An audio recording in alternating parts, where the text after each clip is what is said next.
अमरावती नामक पुण्य क्षेत्र में मंदिर बहुत मशहूर था। कोई भी वहाँ मुंडन करवा के उस मंदिर का दर्शन करने आए तो सब पाप चले जाके बहुत पुण्य मिलेगा कहकर वहाँ के लोग का मानना है। इसीलिए नजदीक के गांव के लोग वहाँ बहुत आया करते थे। यही वजह लेकर चड्डा नामक एक आदमी उस मंदिर के सामने एक हजामत का दुकान खोला। उस दुकान को मुंडन आदमी का बोर्ड लगाया। चड्डा को नाई का काम नहीं आने के कारण विराट नामक लड़के को काम में रख लिया। सब लोग उस हजामत दुकान के पास लाइन में रुककर मुंडन करवाते थे। विराट बहुत मेहनत करके हर दिन 200 लोगों का मुंडन करता था। चड्डा उस गांव में एक दादा को हर महीने पैसे देकर उस गांव में किसी को भी हजामत का दुकान नहीं खोलने देता था। हर दिन शाम को चड्डा दुकान आता था। विराट पूरे दिन के पैसे चड्डा को देता था। चड्डा नीचे गिरे हुए बालों को देख के, क्या रे, इतने सारे बालों का इतना ही पैसा आया? आज कितने मुंडन के पैसा उठा लिया? साहब जी, मैं हर मुंडन का हिसाब लिखता हूँ, चाहिए तो देख लीजिए। मैं ऐसा धोखा देने वाला आदमी नहीं हूँ, मुझ पर ऐसे इल्जाम मत लगाइए। क्या रे, बड़ा सत्य हरिश्चंद्र जैसे बातें कर रहा है? मुझे आज मंदिर में बहुत सारे मुंडन के आदमी दिखे थे, जरूर तुमने पैसा उठाया होगा। तेरे तनख्वाह में से 500 कट। इस तरह विराट का तनख्वाह हर महीना कम होते जा रहा था। उतने कम पैसों में उसकी बूढ़ी माँ की इलाज कैसे करवाना, ये विराट को समझ में नहीं आ रहा था। एक दिन विराट उदास बैठा रहा था। उसके पास उसका दोस्त शंकर वहाँ आके, क्या हुआ रे, ऐसे क्यों मुंह लटका के बैठा है? तुझे मालूम है ना, मुझे नाई के काम के सिवाय कुछ भी नहीं आता है। ये मेरा मालिक हर महीना तनख्वाह कट कर रहा है। आखिर ये मेरा ही मुंडन करके छोड़ रहा है। दूसरी ओर माँ की तबीयत बिगड़ जा रही है, उनकी इलाज करने के लिए भी पैसे नहीं है। तो तू अपना सैलून खोल ले, मेरे मामा को बोल के बैंक से लोन दिलवा दूंगा। वो नामुमकिन है। वो चड्डा को डर के इस गांव में किराया कोई भी नहीं देगा। दूसरे गांव जाने के लिए माँ नहीं मान रही है। किधर भी नहीं जाके मैं फंस गया हूं रे। तो एक काम कर, मैं तुझे एक ट्रक दिलवाऊंगा, तू उसमें ही सैलून रख ले। भक्त दूसरे गांव से इधर आते रहते हैं ना, तू उनको ट्रक में चढ़ाकर मुंडन कर ले। उसमें उनका भी समय बच जाएगा और तुझे पैसे भी मिल जाएंगे। विराट खुशी के मारे उसे गले लगा लिया। थोड़े ही दिन में विराट ट्रक पर सैलून सेटअप कर लिया। एक गांव को जाकर, अमरावती जाने वाले भक्त सुनिए, अब आप सब लाइन में खड़े रहने के लिए कोई जरूरत नहीं है। आपके समय बर्बाद नहीं होगा अगर आप ये सैलून ट्रक में चढ़ेंगे, और आपके रास्ता भी कट जाएगा और मुंडन भी हो जाएगा। बस मुंडन का पैसा दे देना। ये सुन के सब भक्त बहुत खुश हो गए। विराट उन भक्तों को ट्रक में चढ़ा लेकर मुंडन करना शुरू किया। ट्रक जाते समय ही विराट सब लोगों को मुंडन कर डाला। सब भक्त मंदिर पहुंच के ट्रक में मुंडन के साथ उतरने लगे। ये देख के चड्डा चौंक गया। तुम इस गांव में दुकान नहीं खोलने दोगे, ये मुझे पता है। इसीलिए मैंने ये सैलून ट्रक प्लान किया, क्योंकि डरा धमका के खाली करवाने के लिए किसी और का नहीं है, ये मेरा खुद का है। चड्डा की बोलती बंद हो गई। इस तरह विराट हर दिन 10 से 15 टिप फिरा के मुंडन करता था। ऐसे बहुत पैसे कमा के उसकी बूढ़ी माँ की इलाज भी शुरू कर डाला। उसकी माँ विराट को देख के बहुत खुश होने लगी। चड्डा की दुकान को कोई भी नहीं आने से वो दुकान बंद कर लिया। चड्डा मन में, हमारे पास काम करने वालों को धोखा नहीं देना चाहिए, उनकी देखभाल ठीक से करना चाहिए, नहीं तो ऐसे ही सीन रिवर्स हो जाएगा, सोचने लगा। Tractor train. बहुसा नाम के गांव में कुमार सानू नाम का युवक रहता था। वो बचपन से ही थोड़ा स्वाभिमानी किस्म का आदमी था। कोई अगर उससे कुछ भी बोले तो तुरंत पलटवार करता था। एक बार वो ऑमलेट की गाड़ी के पास आया। ऑमलेट गाड़ी के मालिक का नाम उदित नारायण था। वहां पे भीड़ बहुत थी। एक डबल ऑमलेट दे जल्दी, बहुत भूख लगी है। रुको भाई, इतना घाई क्यों कर रहे हो? यहाँ सभी राह देख रहे हैं, उन सबको देने के बाद ही तुझे दूंगा। रुकना है तो रुक, वरना निकल। थोड़ा जुबान संभाल कर बात कर, लोग ज्यादा आ रहे इसलिए आंखें सर पे चढ़ गई क्या? आज के बाद तेरे पास कभी नहीं आऊंगा। ऑमलेट को कितना वैरायटी में बनाना है वो मुझे मालूम है। वैसे गुस्से में घर आकर आयरन बॉक्स ऑन किया। वो गर्म होते ही उसके ऊपर ऑमलेट डाला। वो देखकर उसकी पत्नी अलका याग्निक, ये क्या है? आप सटिया गए हैं क्या? ऑमलेट चाहिए तो मैं ही बनाकर दे देती ना। वो तवे पे डालता है तो मैं आयरन बॉक्स के ऊपर भी डाल सकता हूँ कहकर उसको दिखाना है। उसको ही नहीं, सबको दिखाना चाहिए। मेरे साथ पंगा लिया तो ऐसा ही होगा। वो देखकर उसकी पत्नी अपने सर पे हाथ रखी। एक बार उसका दोस्त हरिहरन नया बाइक लेकर वहाँ पे आया। वो देखकर कुमार सानू, अब्बा नया बाइक कब खरीदा रे? बहुत बढ़िया है। कितना हुआ? मेरे पापा को कितने बार मांगने पर भी वो खरीदते नहीं है। एक्सीडेंट होगा सोच के वो डर रहे हैं। क्या बोला? कितना हुआ? 72,000। तेरा बाप इसे खरीदना मतलब इस जन्म में मुमकिन ही नहीं है। खरीदने की उनकी औकात नहीं है, इसलिए तुझे वो बातें बना रहे हैं। तू जिंदगी भर ये खटारा साइकिल ही चलाएगा कहकर उसका मजाक उड़ाया। ए, इतना घमंड मत दिखा। मेरे पापा के बारे में गलत सलत बात मत कर। देखते जा कल से तू कैसे अपमानों को झेलेगा। वैसे वो अपने साइकिल पे एक छोटा मोटर फिट किया, ऊपर हैंडल के पास बाइक का पार्ट सभी लगाया और एक साइकिल बाइक तैयार किया। अगले दिन हरिहरन अपने बाइक पे जाते वक्त वहीं बाजू में से कुमार सानू अपने साइकिल बाइक को ले गया। साइकिल बाइक पे जाते हुए कुमार सानू ने हरिहरन को हाथ हिलाया। दोनों बाइक एक जैसा दिखने की वजह से लोग सभी हंसने लगे। कॉलेज में एक, ए हरी, तू 70,000 रुपए डालकर ये गाड़ी खरीदा, पर कुमार सानू अपना दिमाग लगाकर तेरे जैसा ही बाइक बनाया। सच में बहुत दिमाग वाला है। दोनों बाइक एक जैसे दिखते हैं कहा। उससे हरिहरन को बहुत बुरा लगा। वैसे ही एक दिन उसका झगड़ा एक जेसीबी वाले से हुआ। झगड़ा बढ़कर दोनों एक दूसरे को मारने लगे। उससे कुमार सानू का ईगो हर्ट हुआ और वो अपने ट्रैक्टर को जेसीबी ट्रैक्टर में बदलकर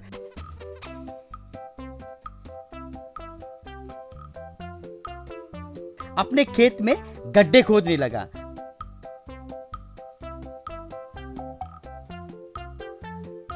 वो देखकर गांव वाले सभी आश्चर्य हो गए। एक बार कुमार सानू अलका याग्निक के साथ शिरडी के ओर निकला। टीसी आके टिकट पूछा। ये क्या भाई, जनरल टिकट दिखा रहा है? ये रिजर्वेशन कंपार्टमेंट है, मालूम नहीं है क्या? पता है सर, जानबूझकर ही चढ़ा। इसमें 2 सीट खाली है तो अलॉट कर दीजिए ना साहब। पैसा जितना होगा पे करूंगा ना। क्यों, दिमाग बहुत चला रहा है क्या? बोगी चढ़ने से पहले पूछना चाहिए, चढ़ने के बाद नहीं। इस बोगी में खाली कुछ भी नहीं है, अगले स्टेशन पे उतर जा। सर थोड़ा इज्जत से पेश आइए, बोगी पूरा खाली दिख रहा है, सीट क्यों नहीं देंगे? तो उन दोनों में बातें बिगड़कर बड़ी हुई तो दोनों एक दूसरे को मारने लगे। घर पे आने के बाद कुमार सानू, छी छी, वो टीसी के वजह से मेरी पूरी इज्जत गई। अब फिर जिंदगी में कभी ट्रेन में सफर नहीं करूंगा।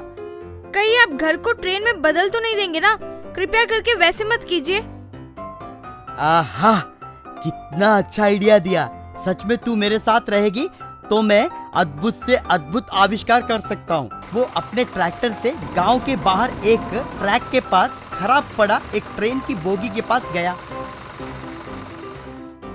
उसे एक क्रेन की मदद से ट्रैक्टर के पीछे खड़ा किया।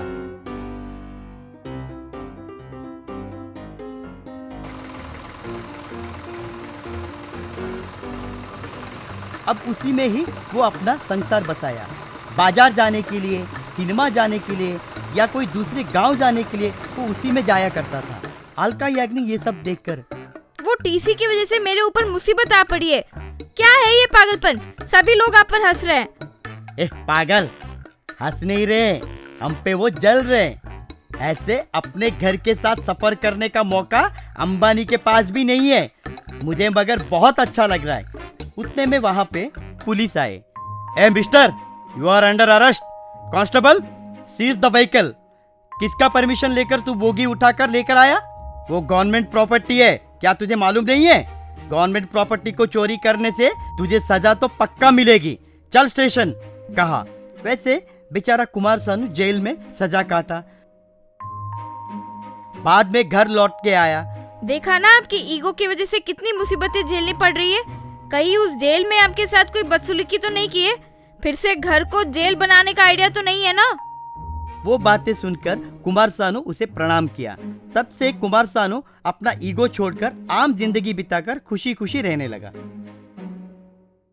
बुलेट एक दिन घर के बाहर रखी अपनी गाड़ी को कपड़े से साफ करते हुए, गंगा गंगा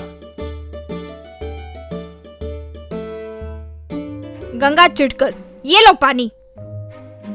क्यों ऐसी चिढ़ रही हो? क्यों चिढ़ रही हूँ? मेरे पिताजी ने आपको ये बुलेट अपनी शादी के दहेज में दिया था। इसे आज तक कभी बाहर चलाए हो? रोज सिर्फ पानी से साफ करते रहते हो, क्या फायदा? अरे हाँ, अब मुझे गाड़ी चलानी नहीं आती तो क्या करूँ बताओ? इस जन्म में आप नहीं बदलेंगे। धोइए धोइए, अच्छे से गाड़ी को साफ ही करते रहिए। कुछ समय बाद श्यामलाल दुकान जाने के लिए अपने घर के बाहर ठहरकर लिफ्ट प्लीज, लिफ्ट प्लीज कह रहा था।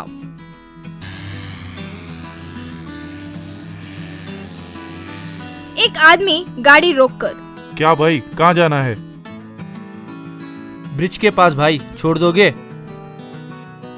इतनी दूर? माफ करना सर, मैं नहीं छोड़ सकता, लेकिन रोज रोज इतनी दूर लिफ्ट लेके जाने से अच्छा गाड़ी खरीद लो। हाँ, ऐसी बात कर रहे हो जैसा मेरे को पता ही नहीं। वो देखो मेरी गाड़ी तुमसे बड़ी है और महंगी भी है, देखना। छीछी, गाड़ी होते हुए भी लिफ्ट मांगते हो, इतनी भी क्या कंजूसी। कंजूसी वंजूसी नहीं, हाँ वो बात ये है कि मुझे गाड़ी चलाना नहीं आता। तो ऑटो ले लो, मुझे बख्श दो। कहकर वहां से चला गया। श्यामलाल उस आदमी के कहे बातों को सुनकर, छी, मेरी पूरी इज्जत मिट्टी में मिल गई। आज मेरे को कोई भी हाल में गाड़ी को बाहर निकालना होगा। सोचते हुए अपने दुकान में काम करने वाले नौकर से, अरे रंगा, महेश, इधर आओ। वो कहिए सर। आज मुझे कैसे भी गाड़ी निकालना है। रंगा महेश दोनों एक दूसरे का चेहरा देखने लगे। क्या कह रहे हो सर? आज आप गाड़ी इस्तेमाल करने वाले हो? बाप रे, आज पता नहीं क्या हो जाएगा। ठीक है, पहले गाड़ी पकड़ो, मैं चढ़ रहा हूँ। कहकर गाड़ी पर चढ़ा। रंगा महेश दोनों तरफ से बाइक को पकड़े। चालू करो सर। हाँ, ध्यान से। हाँ, ऐसे ही सर, ध्यान से। कह रहा था। क्या बात है सर, आप बस गाड़ी चलाइए, बस स्टार्ट कर दीजिए, मैं हूँ ना, मैं सब देख लूंगा, आप बस शुरू कर दो।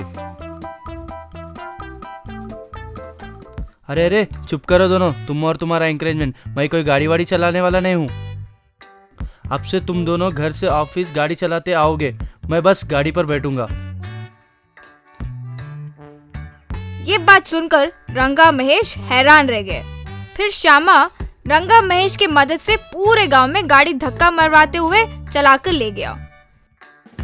सिनेमा जाने के लिए श्यामा अपनी पत्नी गंगा को पीछे बिठाकर, महेश, रंगा, मारो, अच्छे से धक्का मारो। हाँ, ऐसे ही कहकर गाड़ी को धक्का मरवाता।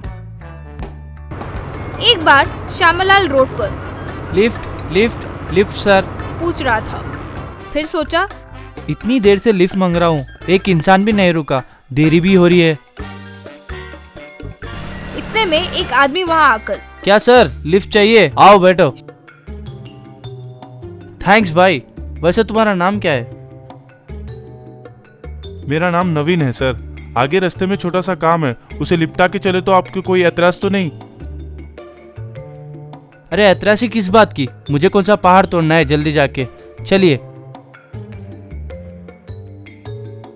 नवीन श्यामलाल को एक सुनसान जगह पर ले जाकर गाड़ी रोका। भाई जरा उतरिए। श्यामलाल उतरा। अबे श्यामा, अब पकड़ में आए, चुपचाप अपना बटुआ और जेवर दे दो वरना मार दूंगा। हे राम, चोर बचाओ। पुकारने लगा। बहुत सुनसान जगह होने के कारण किसी को सुनाई नहीं दिया। लाचार होकर अपना बटुआ जेवर सब उसे दे दिया।